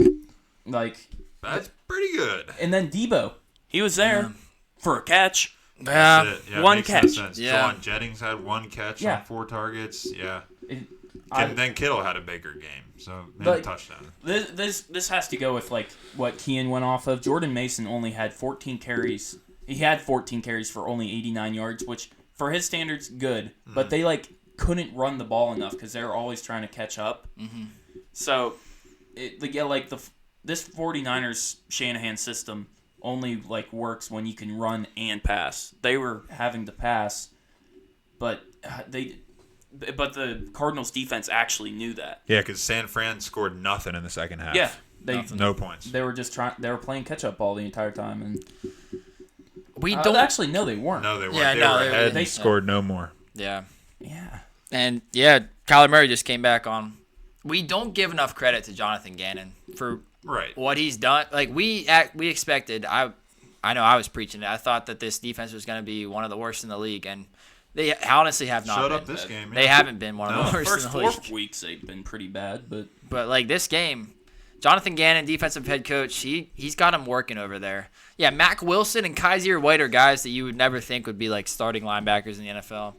They're starting a guy on the edge named Dennis Gardeck. He calls himself the Barbarian. He's awesome. Nice. But he's usually in there good for a few pressures a game. But yeah, this team, well coached. Yep. And they play with fire. Yeah, their offense is looking good. And not that he had a great game, but it was pretty good. I just love, over these past weeks too, I love James Conner. I don't know why. I just like the way he runs. He runs hard. He runs tough. I think he fits that offense really well. He runs from cancer. Yeah. That's what he does. And He's beats running it. fast. Yeah, He beats keeps it. running. That's exact. If you can beat cancer, you can run pretty hard. That whole offense is just clicking really well with their receivers and Wilson and Harrison. Yeah. And then you got Trey McBride. He's back. And then you got James Conner as kind of that power back. And for the quick back in Kyler Murray, more or less. Yeah. It's just all clicking right now. And they look good. Yeah, honestly, Shanahan probably went over and was like, "Can I have your offense for like the rest of the season?" Yeah, probably Yeah. did. Because they don't have. They have a running back, but he was really only good in like 2 games, and he hasn't shown. He's shown flashes, but Flashes he for sure. certainly has. he's but not the receiving back that No. that Christian McCaffrey is. Certainly not. And no. they need a receiving back as well. Apparently, Yeah. what it they looks didn't like. That's what it think looks that like. before, but apparently they do. Yeah. Yeah. All right, we'll just move on to the Packers game. I watched this whole game With Isaac. with Isaac. Oh boy, Packers fan. Yeah, he was a Packers fan. I was so happy watching especially. Okay, well, first the Packers won 24-19. Jordan Love threw a nasty pick 6. He was about Nasty. to get safetied, and he threw like a cross arm pass to Tucker Kraft, and Tucker Kraft kind of stopped on the ball because he was like, "Oh, he's getting a safety," and so the linebacker on him picked it off and Through took a it Will in. Levis level pick Yeah. 6. Daniel It was Jones. Daniel So Jones. stupid. Yeah. So like he was out of the pocket. He could have just thrown it out. Yeah.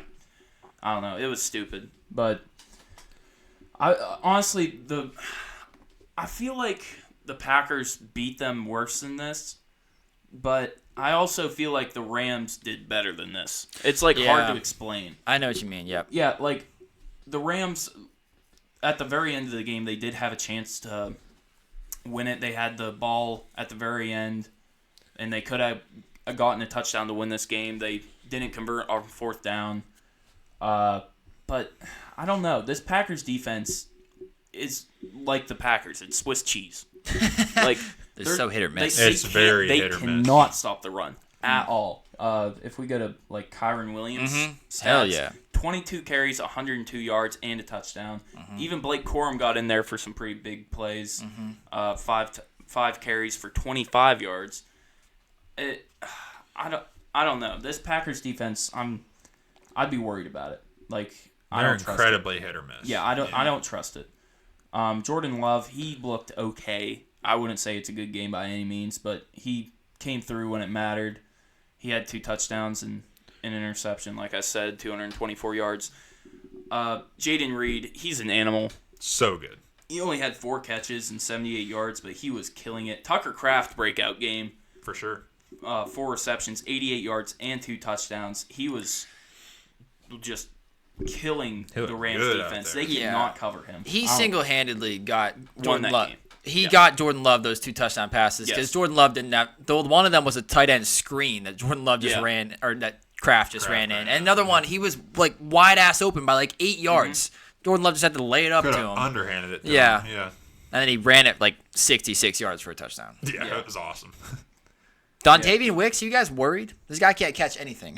Yeah, I saw that. Yeah. This looks a lot like Deontay Johnson on the Steelers, but worse. Yeah. That's bad. Yeah, people are always like high on Dontavian Wicks. He's like, he gets open so easily. Like I still believe it's the offense, but now he can't catch. It's like, Yeah, he's done. Yeah, Isaac At was least for now. Isaac was telling me about the depth chart, and I'm like, that is complete bullshit. It goes, Jaden Reed. no. Oh. it would be Christian Watson. Christian Yeah, Christian Watson. Watson. Yeah. Then it goes to Dontavian Wicks. Then it goes Jaden Reed. Oh, I thought we were talking So about what it Jaden should Reed, be. Oh. no, is apparently the wide receiver 3 on that team. Yeah. Yeah, he's a slot guy. They use him for gadget stuff. They use him for everything. Yeah, they really do. It- They should use him more. Yeah, Yeah. they should use him more. He's so good. Yeah. Also, on the Rams side, I know they don't have like any weapons. They were using Yeah. like people who fill my gas as receivers. But, Tutu Atwell had a good game. One thing I noticed, he was in motion every single play. Like there wasn't one play where he wasn't in motion. They didn't motion anyone else but him. Kind of like the Tyreek Hill treatment. Yeah. Sounds like He's just got the motion on stamina. every play. Isaac and I were just joking. Like he's running way more horizontally than he is vertically. That's what these McVay Shanahan offenses do. They can tell what coverage you're in, and Motion they everyone. read you. They read defenses like a book. Yeah, it was. Jordan Whittington, he was filling my gas last week, but now he caught 7 balls for 89 yards. So He's wide receiver 1 on this team right now. not Right Tutu. now, yeah. So the guys with at least 10 targets in this game, Colby Parkinson had 13, Tutu had 10, Jordan Whittington had 10. Man, they're so hurt right now. Yeah, they're But they But Almost they- won they- this game. Yeah, those guys shut they, up. I think they should have won this game. Like Probably. if Colby Parkinson, would have caught that pass to get the first down, I bet you they would have gotten the touchdown and won the game. I know. Matt Stafford just has a clutch gene in him Yeah, that they- keeps they- him in every game. That's why we can't forget about him because they still have Matt Stafford healthy. Yeah. Yeah, So we can't forget about for him. now. Yeah. Just wait till he breaks a rib or something. Ugh. Hopefully not. They Stay dropped to healthy, 1-4 though. The Rams Yeah, did. the- Yeah, I mean, not good. Once both receivers went out, people knew that they weren't going to be a playoff team, but they're still so dangerous. They're competitive. Yeah, They're competitive. like That's a good way. you'll look at the record like, oh, they're 1-4. This should be an easy win. No, they're going to stick with you the entire time and Yep. probably beat you. Actually, Good chance. Yeah, Yeah. they're very competitive every single game they play. yeah. Giants. Start Malik Willis. Oh. Yeah. Giants Oh. beat the Seahawks 29-20. Tell you what, Daniel Jones didn't look too bad. Thank you. No Malik Neighbors in this No game. Malik Neighbors. Doesn't matter. They beat them pretty handily at Seattle's house. Or hear me out. The Seahawks are frauds. Well, that That could could be also possible be, too. but I tell you what, I'm going to lead towards that over Daniel Jones being any good. I would normally lean that way too, but he didn't look all that bad to me this game. I almost thought that they benched him. I thought it wasn't him in there. He was playing too good, but no, Is this Danny DeVito? it might be Danny Ooh. DeVito. No, so yeah, the Giants kind of just pestered the Seahawks all game.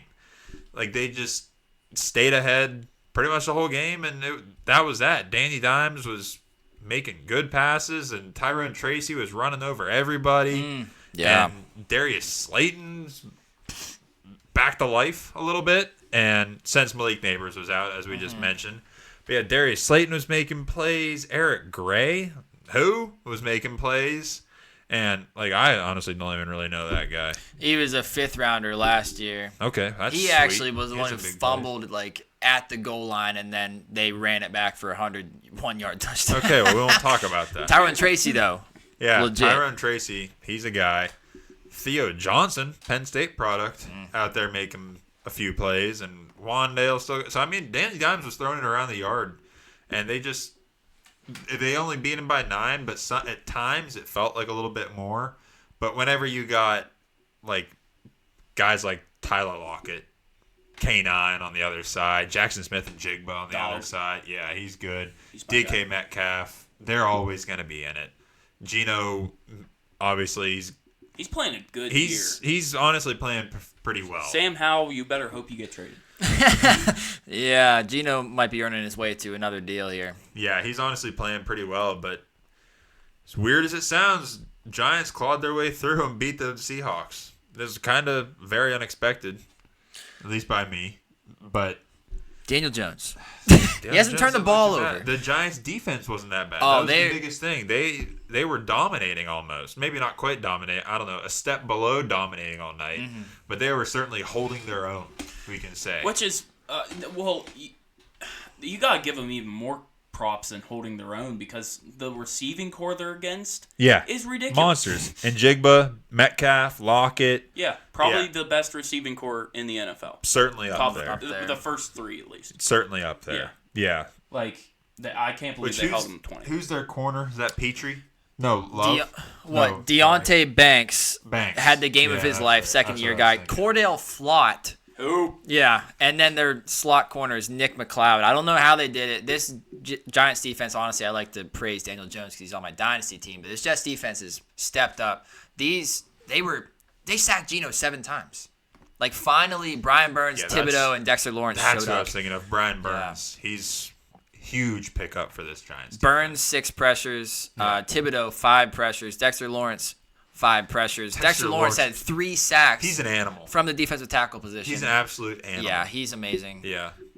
Isaiah Simmons jumping over the line that was for that, awesome. That blocked kick. The Giants defense pulled him through that one. Yeah. But they look good. Danny Dimes didn't do anything completely stupid to lose him the game, and that's what happened. One without Malik Neighbors is what's crazy to me. That is the targets had to go somewhere. They did have to. They went to everyone. Pretty much. He was throwing it around. It was a good game. Good game for sure. All right, we'll move on to Steelers' disappointment in Pittsburgh after a 90-minute delay. I was up till 1 a.m. watching this game on the Eastern time zone. Thank you. So I got this game here. So the Cowboys beat the Steelers 20-17. It looked like a Steelers game. It wasn't pretty. It wasn't really pretty on either side of the ball. I mean, it was kind of clear that the Cowboys outplayed them because Dak went out there and threw for 352 yards on this good defense. But he also had 2 picks to go along with his 2 touchdowns. But what I pulled and a fumble. As Dak does. What I pulled from this game is that the Cowboys, their young weapons are figuring it out. Yep. Rico Dowdle had the game of his career so far. He went 20 carries for 87 yards. He was running dudes over, looking angry, making like Tank Bigsby like runs in this game. Just like slowly plotting out yards whenever they finally gave him 20 carries because he looks better than Zeke. Oh, for sure. So he's looking good. Jalen Tolbert with the game-winning touchdown. He also went 10 targets, 7 receptions, 87 yards, and that final touchdown. That was a hilarious final drive. I'm glad I stayed up for it because they were at the goal line, okay? Yep. And it was 3rd down. And then, so it was a really long play. Dak was trying to find somewhere to throw. He saw Jalen Tolbert streaking from right to left in the back of the end zone. He threw it at him. The nose of the football hit him right in the dick. Right in the dick. Nailed it. It was, and then the announcers, like, they didn't say what injury it was. Like, oh, he's out there playing injured now. It's like, what are you talking about? He just got hit in the dick. Like, yeah, I guess it's an injury, but, like, it was just hilarious. You saw it immediately. He just, like, was, like, bowled over, like, oh. He like slowly went back to the huddle, and then luckily somebody called a timeout because it was 4th and goal. I think the Cowboys must have called a timeout. 4th and goal now from the 1-yard line. They didn't want to run it on this. They had already tried to run it, wasn't working. So they're like, shit, Dak's got to throw it again. So he's scrambling around for a long time again, and then Jalen Tolbert gets loose again. And he catches this touchdown, and the announcers are like, wow, this guy's out there playing injured, makes the play of the game. Like, what are you talking about? It's not like he pulled a hammy. He got hit in the dick. Yeah, that's a legit injury. Yeah, and it was funny because reporters were in the locker room after the game talking to one of their guards, Tyler Smith. Yeah. He's like, his quote was like, yeah, Jalen Tolbert, he's that guy. He's like, dude strained his fucking dick. He's like, oh, sorry, can I not say that? Can I not say that? No. Went out and won the game-winning touchdown. But, yeah, Jalen Tolbert looks good. And then one defensive weapon on this Cowboys team, DeMarvion Overshown. They were glazing him. This was the guy that Chris Collinsworth locked into on this game. It wasn't the quarterback. It was DeMarvion Overshown. He's a former safety converted to linebacker. He's a 2nd-year guy, 3rd-round pick. Super fast. This guy is super long, super fast, all over the field. He's like Peyton Wilson is like my best comp to him, except Overshown plays like with his hair on fire. He's insane, always leading with his head. Like Wilson's a little bit more safe. He doesn't play as crazy, but Overshown is legit. So let's talk about the Steelers team because you guys are Steelers fans, and let me just lay out my case here. Yep. Question for you. Will Justin Fields be the starter once Russell Wilson is fully healthy? Let me lay out where my thinking is right now. So while Fields has played quote unquote like smart football, he hasn't turned the ball over for the most part.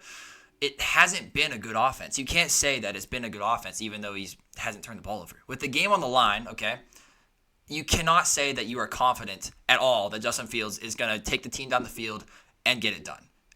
Personally, I'm still scared watching Justin Fields. I'm like, oh shit, this thing could the boat could hit an iceberg at any point, and then we're going down.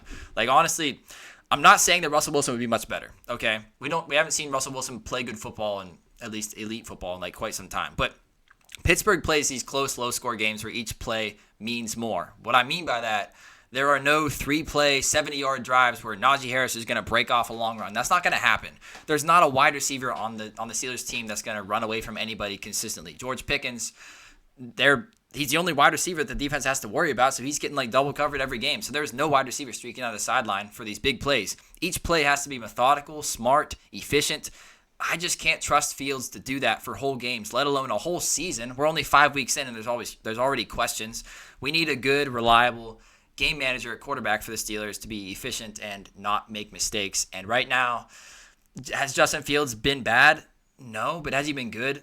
No. So I kind of want to – not that Justin Fields deserves to be benched, but I feel like Russell Wilson deserves a shot just to see if anything changes. Maybe it falls on Arthur Smith. Maybe Arthur Smith is just a boring offensive coordinator. But right now, something needs to change because in the NFL, you can't win games where you're scoring 17, 20 points. Definitely not. Yeah. No matter how good the defense is, which the defense is great. Nick Herbig had game of his life, and then he got hurt. Nick Herbig was playing awesome. He was honestly playing better than TJ Watt. He's so good.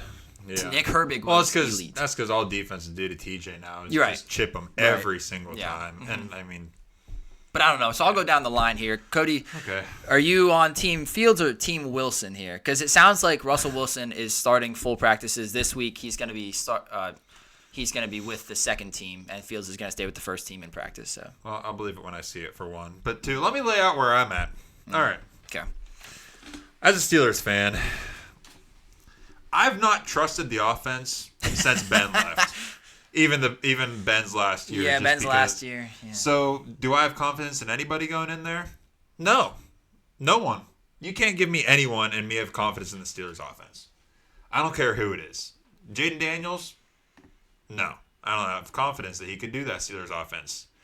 Who else is out there? Joe Burrow? Nope, don't have confidence in him doing the Steelers. Patrick Mahomes? Oh, Patrick Mahomes. No, I don't. No, so no. I don't have confidence in Justin Fields, or I don't have confidence in Russell Wilson. But maybe that's just a product of the system of being a Pittsburgh Steelers fan for the past few years, where we already know how the game's going to go. Offense is going to stink. Defense is going to try to save them. And that's kind of how it goes, typically. So I don't know if I'm Team Fields or Wilson right now. Fields, I don't think deserves to be benched. I'm not putting this weight on him just because, like you said, we've got George Pickens probably getting double covered most of the time, if not just getting pressure, like getting guys shaded his way at all times. We know our rushing attack's not that great right now, especially with Jalen Warren out. We got Shampklin coming in. Out of Harvard. Yeah, out of Harvard, yeah. So what? I'm definitely not calling for Fields to get benched. But I'm not really hoping that Russell Wilson comes in either. At this point, I'm fine with seeing what Russell has to offer. Sure. Whatever. That's kind of where I'm at. At this point, I'm at a whatever stage. I just want to see something that's just me different. being a negative. That's just me being a negative Pittsburgh guy. Yeah. I know, this is how Pittsburgh is going to go. We talked about it before the podcast, I think. But, this feels like Pittsburgh's going to do a Pittsburgh season. We're going to win 3. We're going to lose 3. We're going to win a couple. We're going to lose a couple and end up just over 500. Woo! And we're all going to be pissed off. Unless Cletus thinks differently. I'm kind of with Cody on this one, where I believe it's an offensive issue. I think that what's his dick, the offensive coordinator, Arthur Smith.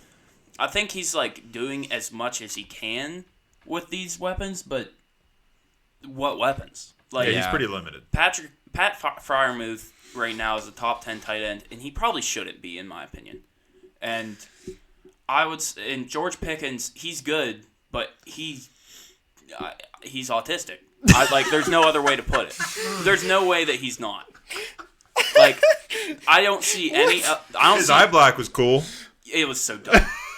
Like that's what I mean. Agreed. That's what I mean. This guy is like, Yeah. I don't know. There's something off with him. They're clearly It's all gonna. about his they're image. definitely gonna. I think let he's a him receiver. That's what's off Yeah. with him. Just an overly They're confident gonna let receiver him like walk that. during free agency. There's no doubt in my mind, and they're gonna draft a wide receiver that will do better because there's two things that the Steelers are good at drafting: wide receivers and defense. Edge rushers specifically.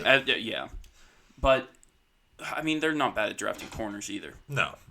But I'm thinking, like, I'm looking at the broad spectrum of the Steelers. Yep. We're spending, like 70% of our money on the defense. Yep. I think that since we draft so well on defense, we don't need to spend all that money over there. I think that we need to pick up, like, people in free agency on offense that are worth, like, something or trade for them. Like, we need to do something. Like, trade... We're like 4 people deep on edge rushers right now. Why? Why are we 4 good edge rushers deep? I mean, yeah, they get hurt, but you can only play 2. Yep. It's so I don't know. It just there's something weird about the Pittsburgh Steelers, and I wouldn't say it wouldn't be on Russ, and it wouldn't be on Justin Fields. It's not a quarterback issue. Yep, I agree. Like you said, you could put Joe Burrow in there. You could put Lamar Jackson in there. It doesn't matter. It's like there's something wrong with the offense. It's like there's a virus in there. Yeah. And you need to not get the jab. You need to get natural immunity. Yep. So you're gonna suffer through this sickness for Exactly until We've we been figure it out suffering through the naturally. sickness for about 5 years. We're gonna figure it out naturally.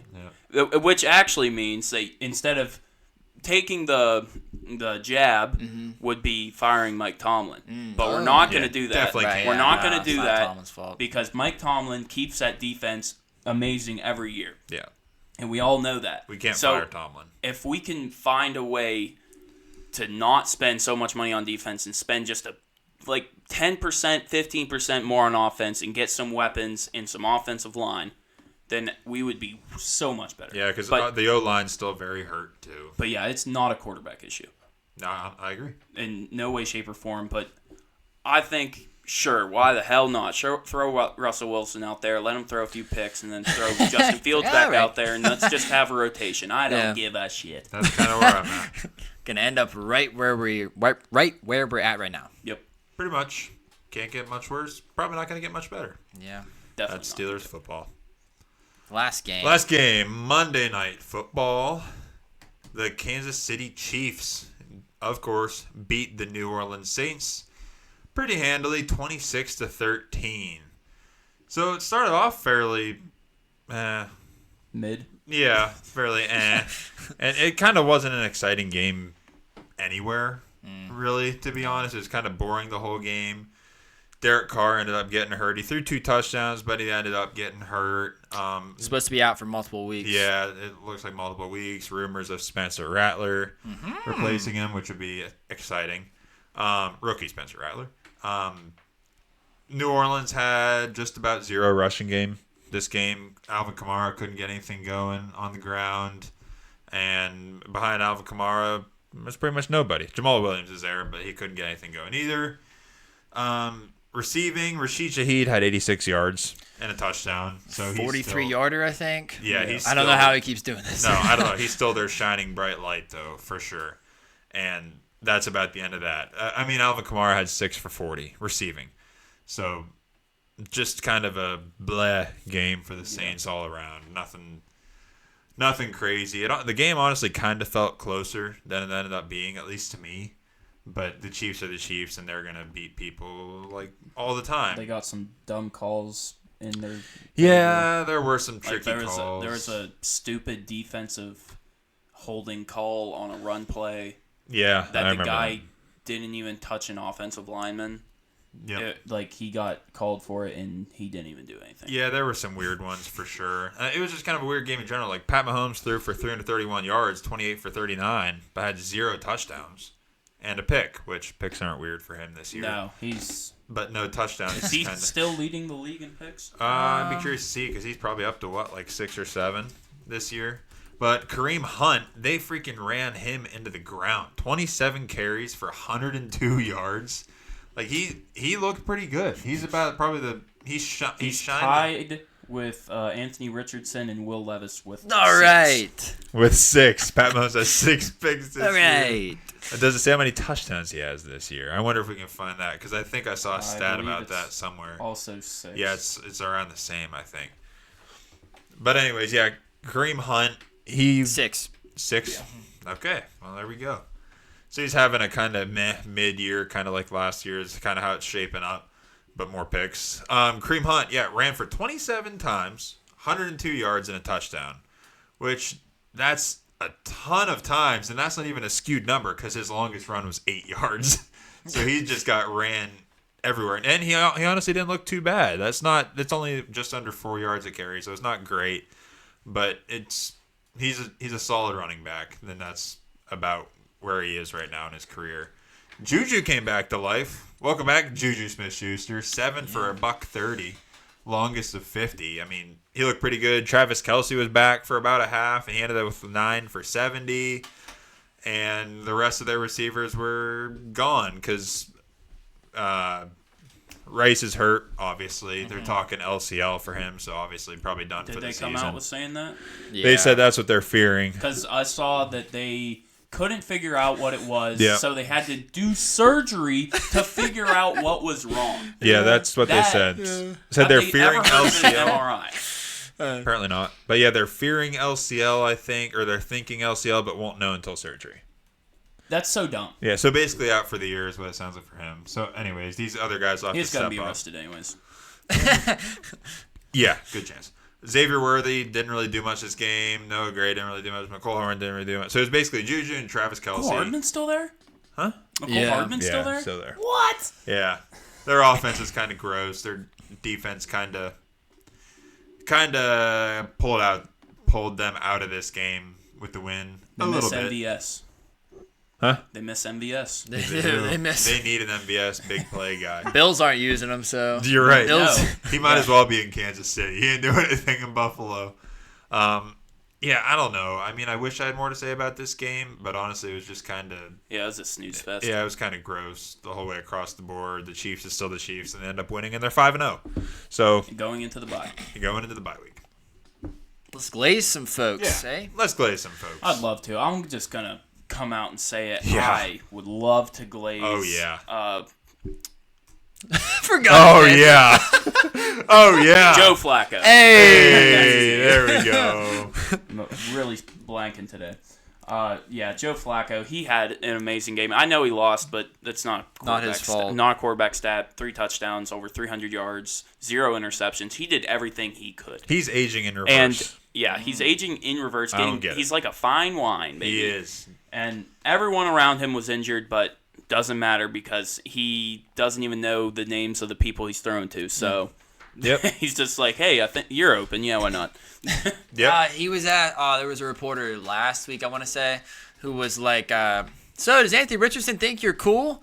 He's like, his mom is 8 days older than me. There's no way in hell he thinks I'm cool. It's like, I love Joe Flacco, He's such man. a guy. He's just such a dude. He's man. got some damn good aura. He's so awesome. Who are you glazing? Well, I got 2 guys. I want to Okay. do one on the defense, one on the offense. So we're going to stay in that same game, okay? We're going to go to the other side of the ball, who was going up against Joe Flacco, giving him fits, even though it didn't matter. Yep.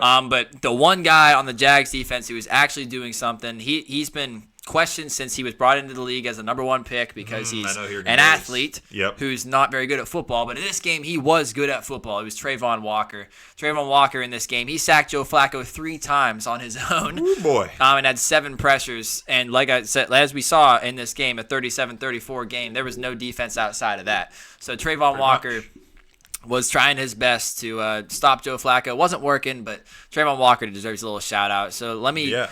I'm also going to shout out an offensive guy from the game we just covered. I don't like doing it because Juju's annoying, but Juju had a damn good game. Corvette, dude. To be quite honest, with all these young receivers coming in the league, Juju ain't that annoying. I want him back on the Steelers. We could really, could really use him. You really use him right Anyways, now. sorry about that goal. Yeah, Juju 7 catches for 130 yards. Yeah. He was the chain mover in this game. Everybody thought it was going to be Xavier Worthy who was going to take over all those targets that were left from Rashee Rice's injury. Yeah. But it was Juju out of nowhere. He looked good too. It was always It was Juju all game long. Like, yeah, Travis Kelce also had 9 catches, but Juju was the one who was really moving the chains. He had 18.6 yards per reception. Like, that's really good. It sucks because he's on the Chiefs, but Juju did look good. So. Yeah. I am gonna glaze Kirko Chains, man. Hey, Kirko baby. Chains, because Primetime Kirk, we know how Primetime Kirk has been. It's a myth. Past. It's a myth. It has been proven to be a myth as of recently. Primetime Kirk, 500-plus yards, 4 touchdowns. He's just a guy, man. He's that guy. He beat the hot Tampa Bay Buccaneer team, and on primetime at that, in overtime. So, yeah, gotta glaze Kirko Chains, man. Kirk Cousins being an absolute guy this year with all the noise behind him, with the quarterback they brought in and all that, blah, blah, blah, blah, blah. All right. I'm going to go out and throw for 500 yards and then put on my Macy's polo and go to this interview. Yeah. I love Kirk Cousins, love him, man. He's so good. Honorable mentions to Joe Flacco and Lamar Jackson. Joe Flacco. Joe Burrow. Or Joe Burrow. Yeah. Yeah, whatever. Lamar Jackson. Very honorable mention. Trevor Lawrence, he was out there. I don't count it. And that's true. He wasn't pressured at You're all. right. Yeah. Meanwhile, Joe Flacco got sacked 7 times and still put up 359 Still a yards. Yeah. Yep.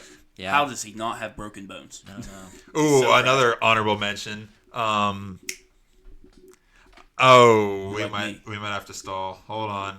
Stalling. Saints guy that got Shahid? the fumble and ran out of the end zone and was absolutely Colin Saunders. Yes, Yeah. Saunders. He was cooking. Caught that one-handed, brought it Yes, and was cooking. I saw that his brother is a backup dancer for Taylor Swift. in. Yes. Yeah. Yeah. But he And was he absolutely. can do a backflip. Mm-hmm. Yeah. Wow. He's 6 feet tall, 324 pounds. And can do a backflip. He's a mountain of a man. I mean, He was moving. He was so fast coming out of there. Like, I want to see the tracker on him. Yeah, for how the fast next he's gen moving. It was, stats. I'd bet. 18 miles an hour? I was gonna say I'd bet like Whoa. 18 miles an Yeah, hour. it's like- Brother, 18 miles an hour. at He was 324 pounds. Flying. Oh yeah, that was fun to watch. Shout out to him. That I was was awesome. on my feet, honestly. I was yelling Yeah. like, "Oh my gosh, that's awesome!" He was moving. I love big boys. I love watching them big boys. He got out to what, like the 30, 35 yard line? It was like 40. Yeah, Yeah. something like that. He was cruising. Yeah, so shout out to him. Yeah. I love when those guys get shine like that. It's awesome. Yeah, well, that about wraps up our Week 5 preview. So catch us on the next episode for our Week 6 review, where we're going to be going over all the games and some college games and all that good stuff. So thanks for watching. If you have any suggestions, feedback, comments, or anything like that, let us know. Email us, lastupsporttalk@gmail.com. Yeah, let us know. Like, share, subscribe, all that fun stuff. We'll catch you on the next one for Week 6 preview. Thanks for watching.